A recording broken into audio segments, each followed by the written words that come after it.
Yo, what is going on, guys? Welcome back to another video. And a couple of days ago, I saw that it was the 5-year anniversary of the 2020 NHL Draft. I think it was on October 6th, 2020, of course, being pushed back due to COVID, due to the NHL bubble. It was the Alexis Lafreniere draft, where I really thought the New York Rangers were getting a franchise superstar player. And I thought it'd be a fun idea to kind of look back on how the young landscape of the NHL looked in terms of prospect pools, because we talk about prospect pools a lot, but if we're going to be honest, prospect pools are kind of a shit show. Like, even my New York Islanders, things are looking great for the first time in a while, but it would not shock me one bit if outside of Matthew Schaefer, kind of all of their top guys go bust. These guys are 18 to 23-year-olds. We don't know how to project their careers. So I thought it'd be fun to look at like how it looked back then on ESPN. This is not me. I'm not going to be mocking this list, because I'm sure if you told me at 20 years old back in 2020 to give me a prospect poll ranking, it would be abysmal. It would not age good, because prospects are kind of a shit show. So here it is.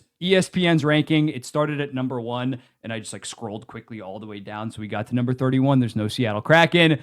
Let's get into it. For the Pittsburgh Penguins, yeah, those top 2 guys did not exactly work out. Blomqvist is still a pretty highly regarded prospect. I'm not sure he's going to be anything in terms of like a legit starter, but looking like he's going to be an NHLer. He's hurt right now, unfortunately. POJ was like a good an okay third pair guy for a while, but not really much. They had John Gruden, the football coach. Drew O'Connor had like a couple okay seasons in like bottom sixes. But yeah, they were 31 for a reason, and at the time, they were still in the thick of Crosby, Malkin, and Letang having a chance to go on deep playoff runs. So that makes perfect sense. The Boston Bruins, similar thought process there. No shocker. Granted, Jeremy Swayman did pan out, but goalies are just so hard to like rate in terms of prospect pools. They're even like harder to predict. But yeah, Jack Studnicka was like their crown jewel. I remember back then, he ended up getting traded in like a throwaway trade with the Vancouver Canucks or something. But yeah, Swayman panned out. Vladar, for a goalie prospect, you could say panned out. He's an okay backup. Kind of has to be like the starter in Philadelphia this season, though. Vankanainen, third pair guy. Trent Frederick. Looks like he might actually bounce back in Edmonton. I think he's playing on the top line with Draisaitl and McDavid.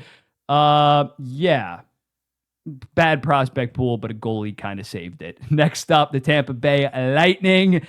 Also kind of bad. When looking at this, no like objectively good NHLers. A couple of guys that have played a lot of not a lot, but like some NHL games, but no serious difference makers. They're 3 for 3 right now in terms of their bottom 3. The St. Louis Blues. Remember Scott? I assume Scott Perunovich won his Hobie Baker. Was it 2020 before the COVID shutdown? Yeah, because Cole Caulfield won it the following year in 2021. I think. I could be wrong on that. But yeah, he was viewed as an absolute stud after that. Ended up on my New York Islanders, but is not really quite. I don't think he's in the NHL right now. I don't think that he signed. But yeah, Klim Kostin looked like something, but didn't really pan out. Neighbors and Hoffer, though, they're important pieces for the St. Louis Blues' future going forward. Billy Husso, remember the Billy Husso insanity run, and now St. Louis has kind of rebuilt their prospect pool, a large part because of that 2023 trade deadline. But yeah, it wasn't looking good in 2019, and rightfully so, considering they won the Stanley Cup back in 2019, and they were contending at a high level. The Winnipeg Jets, Perfetti, I still believe in Perfetti. They got to get him a second line center, but if they do, he could be a legit like 65 to 70 point guy relatively soon. Sandberg smashed expectations. I think he was a 2017 second round pick, and now he's a great defenseman.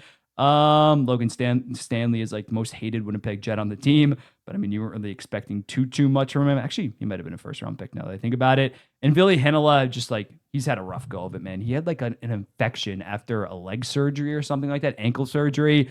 Things have not really broken his way, unfortunately, for the Winnipeg Jets. The Washington Capitals. Okay, we have our first like smashed expectations, and this is just Washington's real like development. Connor McMichael. Last year had 26 goals, 31 assists, 57 points. He's already an established good top 6 forward. LaPierre, I think he's had some injuries that have kind of derailed him. Maybe it was concussions, but he still could potentially be something. Faravari just got locked up on a 7-year deal at $6 million. And Protas had a 35-goal season and like 68 points, and all of it was at even strength. So again, at the time, you would have been ridiculous if you said that this was a top 10 prospect pool in the NHL, but Washington is just so good at developing. And as a result, if you rank this, I'm sure this would probably be a top 10 prospect pool. Next up, the San Jose Sharks, Ryan Merkley. Holy shit, if you were watching heavily back in like 2019, 2020, this guy had all the talent in the world to be one of the best offensive defensemen in the NHL. It just didn't quite work out. And yeah, this might be like the worst one that we've seen yet. Holy shit. There's like, I don't even know how many NHL games combined you have in this list. It's like sub 100. Jesus. My New York Islanders, Sorokin. Oh, Dobson. I guess Dobson, did he debut in the 2019-2020 season? So he doesn't really count. But yeah, Sorokin absolutely carries this. Wallstrom was already sliding down 2 years later after going 11th or 12th overall. So yeah, from that perspective, not good. Ruslan was supposed to be like our skilled Russian, did not really work out. Bellows was 2016 or 2017 first round pick. That was just a complete bust, but we're looking good now. The Calgary Flames, Connor Zary. He can be a good top six forward. I'm not sure he's going to be anything much beyond that.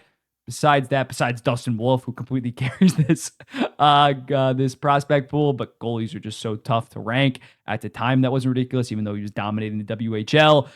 Yeah, this is a rough stretch. 2 through 7 for the Calgary Flames, but 1 and 8, you got some solid players going forward. The Chicago Blackhawks, Lucas Reichel. I put up a story like 2 to 3 weeks ago because he was rumored to potentially get traded. Lucas Reichel, the hype was so high. He was so good in the AHL for 2 seasons. He played like 23 games, I want to say, at the end of the 2022-2023 season and had 15 points. It was like him and Bedard, like those edits were being spammed across Chicago Blackhawks Twitter, and he just wasn't able to stick. Kurashev, similar thought process. He played with Bedard, and Bedard kind of carried him to like a 54-point season, and now he's on the San Jose Sharks and actually looked decent in their debut. But yeah, not really much. Pia Suiters actually became one of the best defensive centers in the NHL, kind of unexpectedly, but is more so of like a third line center. And Drew Comesso, I think he was drafted in that 2020 draft, is still like a solid goalie prospect. The Dallas Stars, okay, just like the Washington Capitals. This is great drafting and developing. That is what Dallas does. In terms of the best drafters and developers, it's probably like Washington or Dallas 1, Washington 2 right now. Harley was a first-round pick. There was some expectations for him, but Bork was a late first-round pick in 2020. I'm surprised Jason Robertson. I'm pretty sure Jason Robertson was like very good in the OHL. I'm surprised he was number 4 in this ranking. Not that it really matters too much. And then you got Jake Ottinger at number 5. So yeah, similar to Washington, this has to be the number 1 if you were to re-rank just solely based off these top 10 now. I can't imagine there's a better one than Robertson, Harley. There's definitely not a better top 3. Maybe there's more depth, but that is nutty. Number 20, the Columbus Blue Jackets. Marchenko has panned out. I remember his first season, what he had like 23 goals, 4 assists. Chitikov, it might get traded, but he's like a half a point per game guy, and Voronkov's a pretty solid player. Tarasov played some seasons as the backup for Columbus. The Vancouver Canucks. This wasn't ridiculous to have Podkolzin or Hoglander. What's that mean? That's not ridiculous to say that. That's not ridiculous at all. They were highly, highly regarded guys that just did not quite work out. Hoglander had that one season of like 24 goals and like all of them came at even strength. And you were like, holy shit, this guy's legit. But at this point, it's not looking too good. He is on like a 3x3. And Yul Levy, 2016 5th overall pick, was already sliding down the prospect pool rankings. 18, the Arizona Coyotes, may they rest in peace. Barrett Hayden's like, I think he's going to be like a good third line center on an actual contender. He's kind of had to be their first line center and last year their second line center. But for 5th overall, it's been kind of disappointing, and Soderstrom just really couldn't stick at the NHL defensively. Michelli, though, at 4th, he's definitely exceeded expectations, although he's no longer on the team. To get 2 very good seasons out of a 4th-round pick, you take that every day of the week. The Vegas Golden Knights, Krebs. I remember Krebs was very highly regarded, and he was actually on Buffalo's first line to start this season. I'm not sure that's going to stick long term. Brendan Brisson is the son of super agent Pat Brisson, has not really made it work. White Cloud's really the only notable. Oh, Korzak. Korzak actually looks pretty promising going forward. So they have 2 solid defensemen, but yeah, if you were to re-rank this, they'd slide a decent amount. The Nashville Predators. I wonder what that Askarov guy's up to. Is he still in the Nashville Predators, or did he get traded? Obviously, he got traded, but yeah, that's unfortunate. I think the stat is Nashville doesn't have a single, like any of their 2010s first-round picks are like no longer with the team in their 2020 first-round pick. And Askarov, Evangelista has turned into something. So at least you have that. But besides that, it's pretty dreadful. Like this run right here. Yikes. The Philadelphia Flyers. I remember when Frost and York were supposed to be like, Frost was supposed to be like maybe the number 1 center of the future. York was supposed to be like the number 1 defenseman. That didn't work out. But there's still some solid names in here. Brink and Forrester have proved themselves as good middle 6 forwards, solid middle 6 forwards. And Emil could potentially be something defensively. Number 14, the Edmonton Oilers before they really started to win. Bouchard, 10th overall in 2018. He was amazing with London, so that makes sense why he was A tier. Broberg was 8th overall in 2019, and then Holloway was like 13th overall. So that was a pretty gross top three. Obviously, they lost Broberg and Holloway for freaking peanuts. But Ryan McLeod, he had like a 53-point season last year in Buffalo. The other Savoy, Lavoie, was a pretty damn good prospect pool. This would probably go top 10, maybe top 5 in a re-ranking just because of that top 3 as well as Ryan McLeod. The Montreal Canadiens. Wow, that's a solid top 3. Caulfield, going to be a 40-goal scorer relatively soon. Romanov, no, he didn't hit 40 last year. He had 37 and 33 assists for 70 points, I think. Romanov, solid defensive defenseman that got himself paid this summer for my New York Islanders. I don't know why I glitched there. Caden Gooley also got himself a contract in the last year or so. And then, besides that, it kind of falls off a decent amount. But they're 3 A-tier guys. I don't know if Romanov's A-tier anymore or even Gooley. But it's the top 3 panned out at least. The Toronto Maple Leafs, Nick Robertson, Amirov, rest in peace. Hollander, Liljegren. It was a highly regarded prospect pool at the time, but did not quite work out, unfortunately, for the Toronto Maple Leafs. We'll move on from there. The Carolina Hurricanes, Seth Jarvis falling to 12th, 13th overall from the Toronto Maple Leafs pick that they gave them to dump Patrick Marleau. I forgot that they had Morgan Geekie. I'm not going to lie. Maybe that makes me a casual. This prospect pool is pretty shit. Maybe there's some guys that they don't even have listed in the top 10, but Carolina has definitely done a better job in the last 5 years. Of course, Seth Jarvis did pan out in terms of drafting, developing, because this is pretty brutal. Like, Geekie didn't even pan out on the Carolina Hurricanes. The Buffalo Sabres, yeah, this is what we're talking about. Some of these guys did pan out. Like, Dylan Cousins did pan out, but then he kind of fell back down, and now he's back up with the Ottawa Senators. Jack Quinn just got to stay healthy. JJ Peterka, a second-round pick in 2020. Big workout. Big time worked out. And then UPL. Will Borgen, I forgot that he was at the Buffalo Sabres. Ryan Johnston was from the Ryan O'Reilly trade. Good Lord. Samuelson as well. Yeah. Buffalo, I think like the following year after they drafted Owen Power, they had like a top 5 prospect pool. Have yet to make the playoffs. The Colorado Avalanche, Bowen Byram. They got a Stanley Cup out of Bowen Byram. You're not too mad at that pick. But at 4th overall, I'm not sure he's fully lived up to it. Newhook also kind of same thought process there. The rest of it, I remember Kovalenko was very hyped up coming over from the KHL. 8th spot, the Anaheim Ducks. Zegras and Drysdale, really just unfortunate how it panned out. Zegras showed those flashes, showed those full seasons, his first 2 full seasons in Anaheim. Drysdale, it just really never was there, and it hasn't really been there for the Philadelphia Flyers. I was actually, I'll admit this, even though I wasn't posting on hockey like forums or I didn't have like an Instagram, YouTube, any of that, I was a Drysdale over Sanderson guy in the 2020 draft. Don't tell anybody I said that. Keep that between us. But yeah, I was very high on Drysdale. I was telling all my friends in my fantasy hockey chat, like, this Drysdale kid, he's going to be special. And then probably when the Senators took Sanderson, I'm like, what are you doing? But yes, that didn't work out. And then Dosh Stahl, 6th. Again, goalies are just hard to predict. But yeah, this did not quite work out for the Anaheim Ducks, this top 10 here. Number 7, the Florida Panthers. I forgot that they were they weren't that good until like the 2021 season. But yeah, Dennis Sanko. I remember he got put on waivers like 2 to 3 years ago, and people were like, holy shit, how is he on waivers? He just wasn't really panning out and did not pan out. But yeah, Spencer Knight, who they selected, 10th or 11th overall in 2019. Anton Lundell did work out. Owen Tippett, it's still so crazy to think that they dumped Owen Tippett at a first-round pick for Claude Giroux for like 30 games of Claude Giroux. Didn't work out, and yet still, despite dumping a very good second-line winger, they're potentially going to three-peat. Like, that's just gross. Eetu Luostarinen smashed the expectations. Emil Heineman, I forgot, was on the Florida Panthers, then got traded in like the Foley deal. Then it was like, I forget exactly how it went down. But yeah, man, hit, somewhat of a hit, maybe not relative to expectations, big hit. Goddamn, Florida. Bill Zito, you madman. Actually, he was barely even in place. He got put in there like September 2020. The New Jersey Devils, Alexander Holtz. This guy was supposed to be like Jack Hughes' go-to winger, 35, 40 goals a year, and it just never really panned out. Ty Smith, I made a video, like one of my first TikToks of my first season in like 2020, 2021, 2022, saying that this guy was going to be an all-star defenseman, a legend.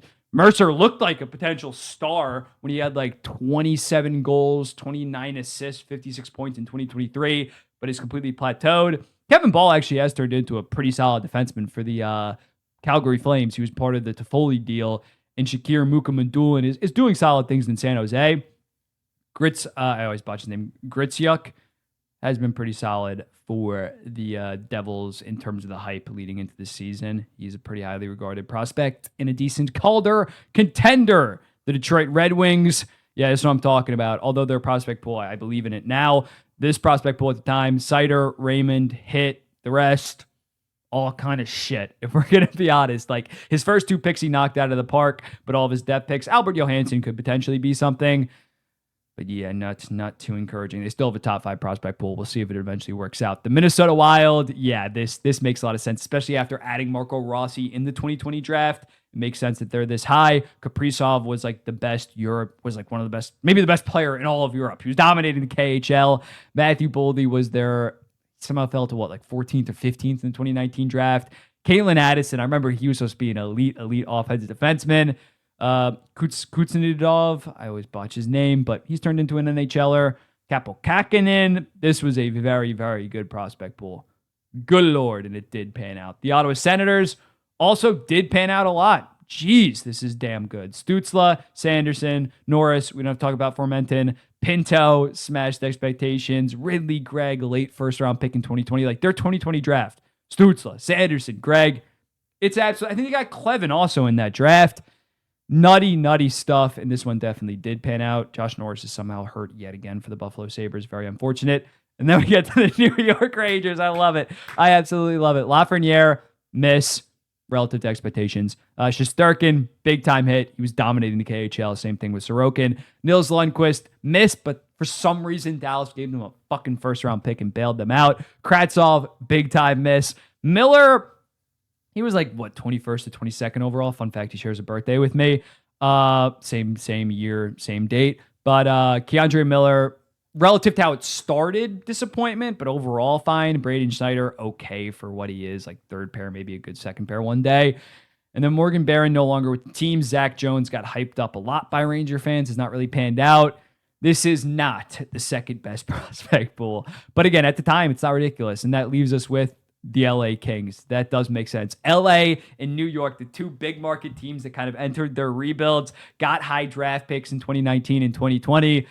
Both kind of shit their pants in terms of it. In terms of at least the skaters, Rangers obviously got Shesterkin. But yeah, Byfield, I'm still very high in Byfield. I'm still buying Byfield stock. He had a sick goal in the opener. Turcotte, kind of just like injuries derailed him. Kaliev, just not very good, and some off the ice stuff surfaced recently that's kind of insane. Kupari did not really work out. Now he's in Winnipeg. Is he still in Winnipeg? I don't even know, but he was in the PLD trade. Velarde did pan out, but he was traded in the PLD trade, and then they traded PLD for Kemper. And yeah, this is not very good. It's hilarious. Again, at the time, I probably would have had the New York Rangers and LA Kings number 1 and number 2, so I can't even shit on it at all. But let me know in the comments, what do you think about these prospect pool rankings? Absolutely insane. Dallas Stars all the way down at 21. Washington, what were they at? 26. It's just crazy again. Although I think that there is value in prospect pool rankings in your overall prospect pool, how it's viewed. At the end of the day, it's a total shit show sometimes. It's a total crapshoot. Not shit show, crapshoot. And that's just how it works. But the New York Islanders, all of their prospects are going to work out. Don't worry about it. I'll be seeing you in the next one. Peace.